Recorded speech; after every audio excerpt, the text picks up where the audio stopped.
मेरठ में विद्युत विभाग की कारगुजारी पड़ न जाए भारी। हापुड़ अड्डे पर झूलते तारों को सीढ़ी का खंभा बनाकर बैरिकेटर से बांधा। जनपद मेरठ के अधिकांश इलाकों में शहरवासी जर्जर खंभों और तारों के जंजाल से परेशान हैं। कहीं बिजली के तार लोगों के घर के ऊपर से जा रही हैं, तो कहीं जर्जर खंभे हादसे का सबब बने हुए हैं, जिससे शहरवासियों में विद्युत विभाग के खिलाफ गुस्सा भी है। लेकिन ताजुब बात यह है कि सबको जानते हुए भी विद्युत विभाग के अधिकारी आंखें मूंदे बैठे हैं। विद्युत विभाग अपने कार्य और लोगों की जान के प्रति कितना लापरवाह है, इस बात का अंदाजा इस तस्वीर को देखकर लगाया जा सकता है। तस्वीर में आप देख सकते हैं कि किस तरीके से बिजली विभाग के कर्मचारियों ने सीढ़ी के ऊपर निर्माण कार्य में प्रयोग होने वाली चाली को लगाकर विद्युत लाइन को एक छोर से दूसरे छोर पर जोड़ दिया है। यही नहीं बल्कि सीढ़ी को खंभा बनाकर उसे पुलिस के बैरिकेडिंग से बांध दिया गया, जो साफ दर्शाता है कि विद्युत विभाग किसी बड़े हादसे के होने का इंतजार कर रहा है। विद्युत विभाग के कर्मचारियों की यह कारगुजारी हापुड़ अड्डे के पास की है। हालांकि स्थानीय लोगों का कहना है कि जब विद्युत विभाग के कर्मचारी इस काम को कर रहे थे तो स्थानीय दुकानदारों ने इसका विरोध किया, लेकिन कर्मचारियों ने किसी की नहीं सुनी और इस कारगुजारी को अंजाम दे डाला। भारतीय रेल ने एडवांस टिकट बुकिंग का समय किया कम। भारतीय रेल ने यात्री ट्रेनों में एडवांस टिकट बुकिंग का समय 120 दिनों से घटाकर 60 दिन करने का फैसला किया है। रेलवे ने बताया कि टिकट बुकिंग के लिए नए समय का नियम 1 नवंबर 2024 से लागू होगा। रेलवे बोर्ड के डायरेक्टर संजय मनोचा ने बताया कि 1 नवंबर 2024 से ट्रेनों में एडवांस रिजर्वेशन की मौजूदा लिमिट 120 दिनों से घटाकर 60 दिन यानी कि यात्रा की तारीख को छोड़कर कर दिया जाएगा और बुकिंग भी इस नए नियम के अनुसार ही की जाएगी।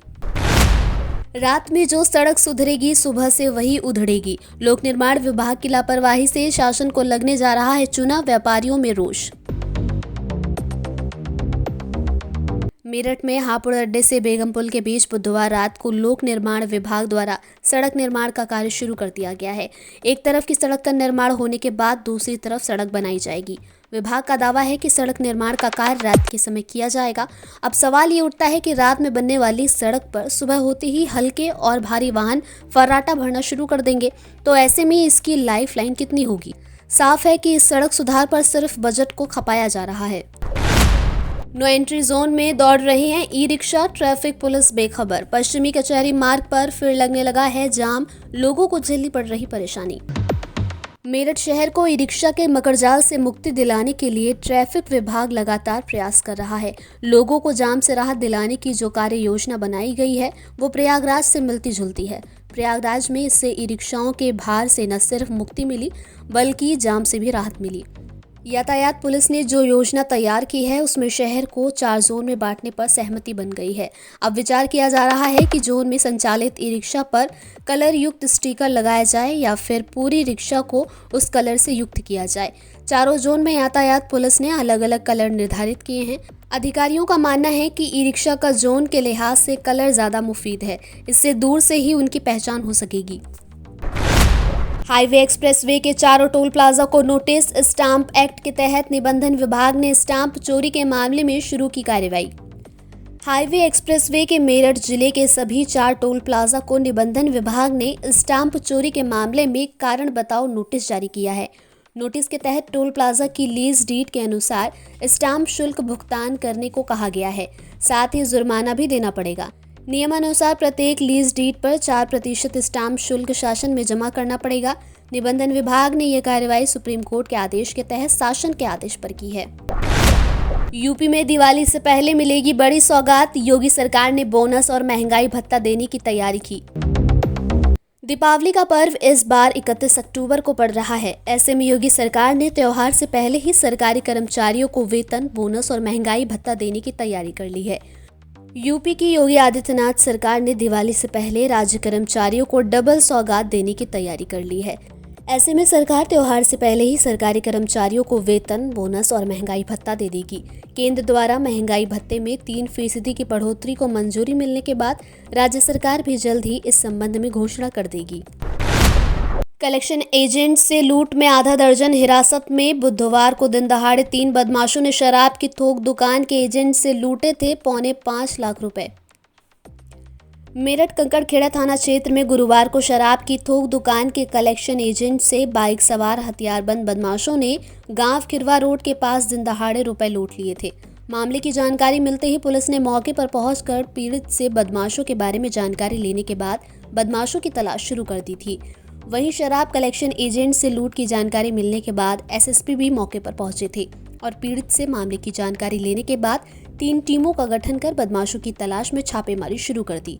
पुलिस ने आधा दर्जन लोगों को हिरासत में ले लिया है और पूछताछ चल रही है।